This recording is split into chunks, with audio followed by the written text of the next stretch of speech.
Welcome class 7 students JNV Pithoragarh.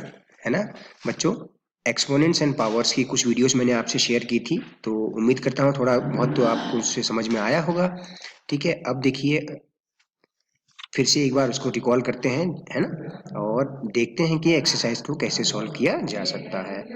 Okay, तो इस chapter के या इस प्रेजेंटेशन की जो ऑब्जेक्टिव्स होंगे, सबसे पहले तो बेस आइडेंटिफाई करना जानेंगे हम, एक्सपोनेंट और इंडाइसिस जानेंगे, है ना, एक्सपोनेंट्स के लॉज जानेंगे। अब यहाँ पर एक वर्ड है बच्चों, एक्सपोनेंट्स। एक्सपोनेंट्स का मतलब है पावर्स। तो क्या है देखते हैं, देखिए इसका मतलब क्या है, फिर product law, quotient law, power law, ये सब देखेंगे।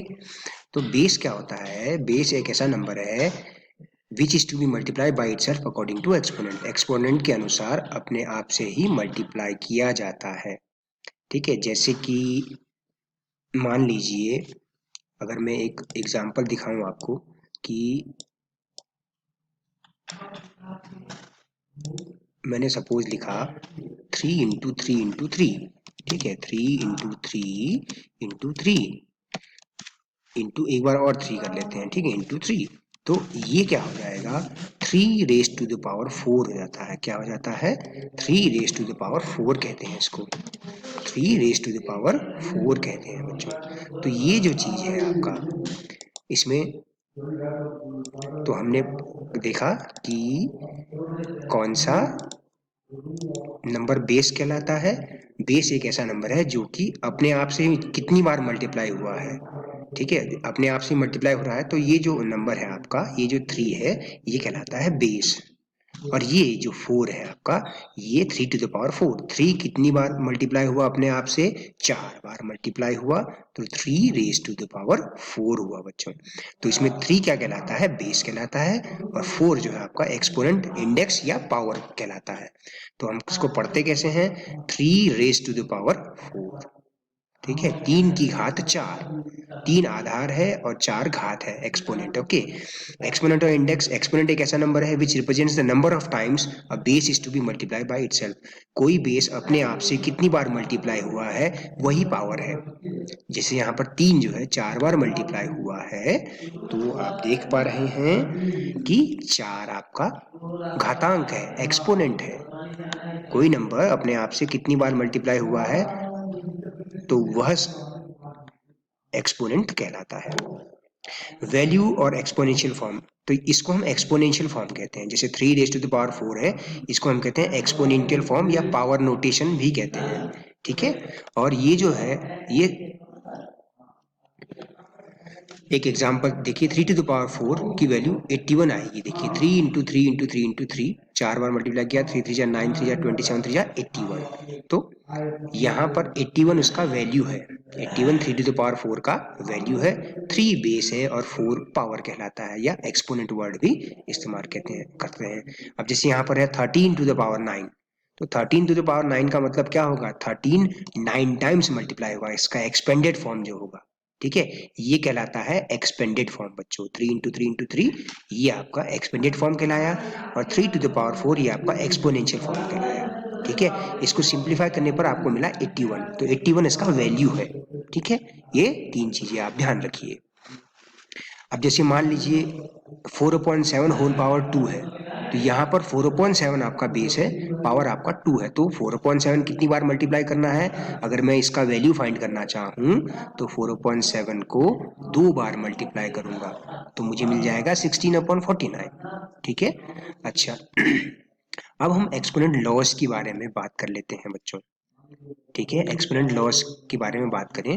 अगर बेसिस सेम हो, ठीक है, अगर दो एक्सपोनेंट नंबर्स को आप मल्टीप्लाई कर रहे हैं और उनकी बेसिस सेम है और पावर्स अलग अलग हैं, ठीक है, तो क्या होता है, जो पावर्स हैं वो ऐड हो जाती हैं। a⁻m+n, a⁻m+n।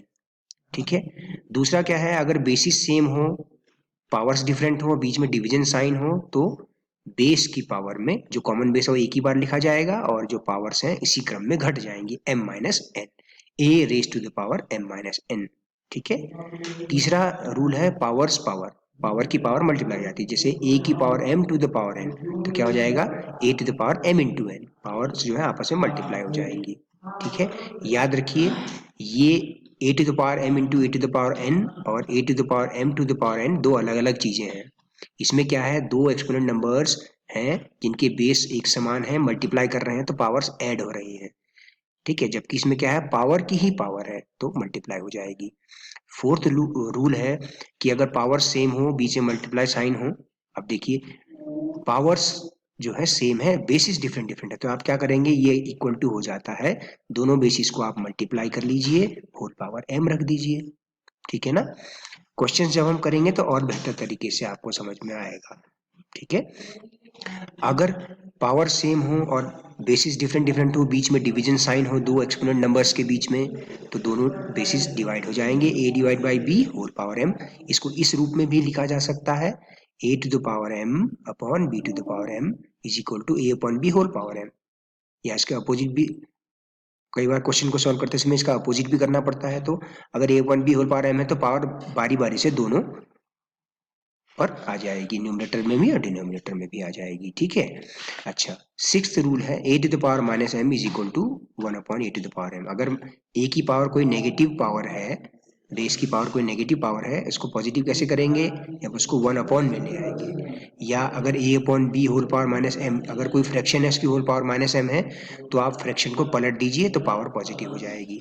सबसे इंपॉर्टेंट रूल है आपका a टू द पावर 0, किसी भी संख्या की पावर 0 रख देने पर उसकी वैल्यू 1 आएगी बच्चों, हमेशा याद रखिए।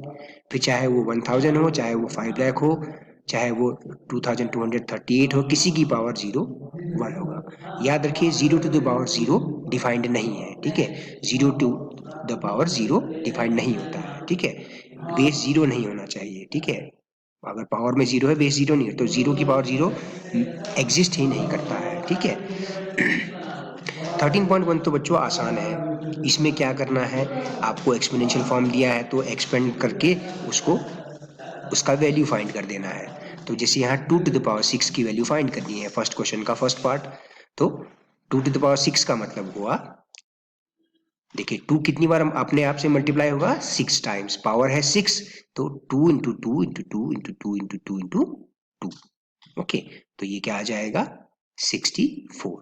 2 टू जा 4 टू जा 8 टू जा 16 टू जा 32 टू जा 64, तो 2 टू द पावर 6 की value, 2 raise to the power 6 की वैल्यू 64 आई, ठीक है।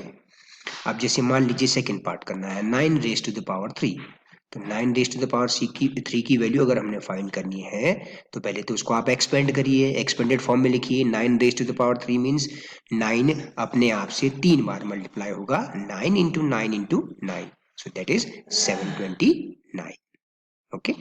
9 9 81, 81 9 729। 11 स्क्वायर है जैसे, तो 11 into 11, 5 to the power 4, 5 into 5 into 5 into 5, 4 times multiply हो जाएगा, तो ये आ जाएगा 625, ठीक है। क्या आ जाएगा, 625 आ जाएगा, ठीक है।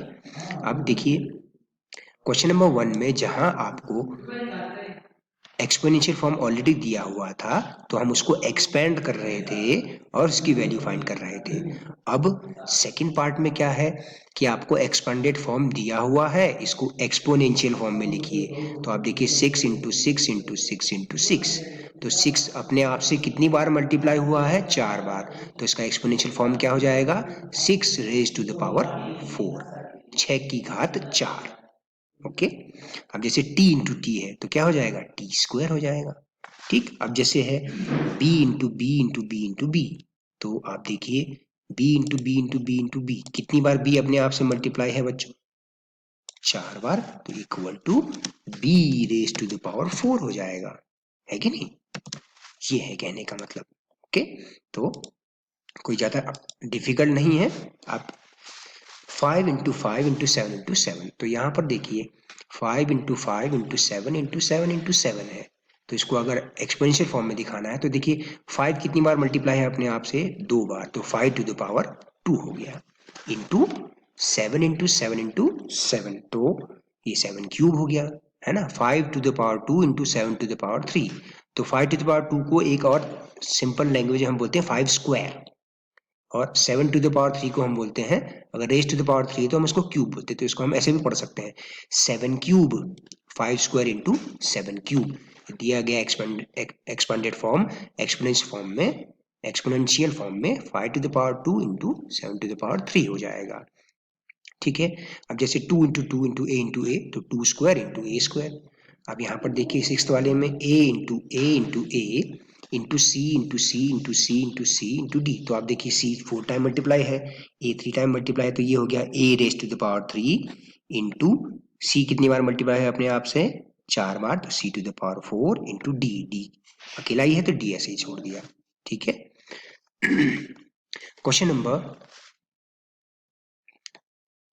3 देखें। क्वेश्चन नंबर 3 को हमने कैसे करना है, क्वेश्चन नंबर 3 को हमने कैसे करना है। ठीक है, क्वेश्चन नंबर 3 को हमने कैसे करना है कि एक नंबर दिया गया है, उसको क्या करना है आपको, उसको आपने पावर फॉर्म में दिखा देना है। ठीक है, कैसे दिखाएंगे, सबसे पहले तो आप उसके प्राइम फैक्टर्स करेंगे। दिए गई संख्या के प्राइम फैक्टर करिए। क्या करेंगे हम, दी गई संख्या के हम प्राइम फैक्टर करेंगे। ठीक है, उसके बाद वो एक्सपेंडेड फॉर्म मिल गया हमको, उसके बाद हमने क्या कर देना है, देखिए अभी हम देखते हैं तो आपके समझ में आ जाएगा। तो क्वेश्चन नंबर 3 में देखिए, जैसे मैं यहाँ पर पेन ले लेता हूँ, तो देखिए 512 को एक्सपोनेंशियल नोटेशन में दिखाना है, तो 512 को उसके प्राइम फैक्टर्स की पावर के रूप में दिखाना है। तो आप सबसे पहले क्या करेंगे, 512 का प्राइम फैक्टर्स फाइंड करके देख लीजिए। अब आपको प्राइम फैक्टर करने आते होंगे, है ना। तो देखिए 2 टू जा 4 बचा 1, तो 11 हो गया, तो 2 5 जा 10, फिर बचा 1 एंड 2 12, 2 6 जा 12, तो फिर 2 से दिखाइए, तो ये 128 टाइम्स जाएगा, है ना। तो इस तरह से आप प्राइम फैक्टर्स फाइंड करिए। प्राइम फैक्टर फाइंड करने के बाद आपका काम इतना ही है कि जो एक्सपेंडेड फॉर्म आया प्राइम फैक्टर्स का, जो एक्सपेंशन वहां से मिल गई आपको, उसका फिर आप पावर फॉर्म में या एक्सपोनेंशियल फॉर्म में बड़ी आसानी से कर सकते हैं बच्चों। ठीक है, तो यहाँ हो गया 2 8 जा 16, आप देख रहे होंगे prime factorization. Then it is 2 raise to 2 4 जा 8, फिर आएगा 2 2 जा 4, और फिर आया 2 1 जा 2। तो जब आप अपनी नोटबुक में करिए बच्चों, तो प्राइम फैक्टर्स को ऐसे करते हुए अपनी नोटबुक में दिखाइए, तो कि आप, ताकि आपको ध्यान में रहे कि भाई कैसे ये क्वेश्चन कैसे हुआ है ना। अच्छा, अब हम 5 टू द पावर 12 को देखा हमने, तो 1 2 3 4 5 6 7 8 9, तो 2 9 टाइम मल्टीप्लाई हुआ है, तो 512 का एक्सपोनेंशियल फॉर्म क्या है, 2 टू द पावर 9। अब जैसे 343 है, 343 के प्राइम फैक्टर करें तो वो आया 7 इंटू 7 इंटू 7, तो उसका एक्सपोनेंशियल फॉर्म हो गया 7 टू द पावर 3। 729 के फैक्टर्स अगर हम करें तो 3 into 3 into 3 into 3 into 3 into 3, तो आप ये प्राइम फैक्टर्स खुद करके देख सकते हैं, है ना। तो 729 का एक्सपोनेंशियल फॉर्म हो गया 3 टू द पावर 6। 3125 का exponential form 5 to the power 5 हो जाएगा, क्योंकि 3125 के फैक्टर जब हमने करे, प्राइम फैक्टर्स करें तो 5 इंटू 5 इंटू 5 इंटू 5, तो that is you got 5 to the power 5, right. इस तरह से करना है बच्चों। ये मेडिसिन एक्सपायर होगा। अच्छा ठीक है ना बच्चों, तो इस तरह से आप कर पाएंगे, है ना। तो इस तरह से आप कर पाएंगे, है ना। तो ठीक है बच्चों, है ना, समझ में आ रहा है आप। ठीक है, तो अब हम क्वेश्चन नंबर 4 को देखें एक बार। क्वेश्चन नंबर 4 को कह रहा है कि कौन सा बड़ा है, कि 4 क्यूब बड़ा है या 3 टू द पावर 4 बड़ा है। तो आप 4 क्यूब की वैल्यू निकाल के देख लीजिए बच्चों। 4 क्यूब की वैल्यू निकालने का मतलब क्या है, 4 क्यूब को पहले एक्सपांड करिए, 4 इंटू 4 इंटू 4, ये हो गया 64। फिर आप 3 टू द पावर 4 को एक्सपांड करिए, 3 इंटू 3 इंटू 3 इंटू 3, तो आ गया 81। तो आप बताइए 81 बड़ा है या 64 बड़ा है। आप देखेंगे कि 81 बड़ा है, तो इसका मतलब क्या है, 3 टू द पावर 4 बड़ा है 4 टू द पावर 3 से। ठीक है, इसी तरह से क्वेश्चन नंबर 2 और 3 आप अपने आप करिए बच्चों। ठीक है, और उम्मीद करता हूं कि आप लोगों को आज का टॉपिक पसंद आया होगा, है ना। और अपना काम, प्रतिदिन का काम करिए, है ना। थोड़ा थोड़ा करके पढ़िए, जिससे क्या कहते हैं आप फाइनल एग्जाम के लिए तैयार रहेंगे।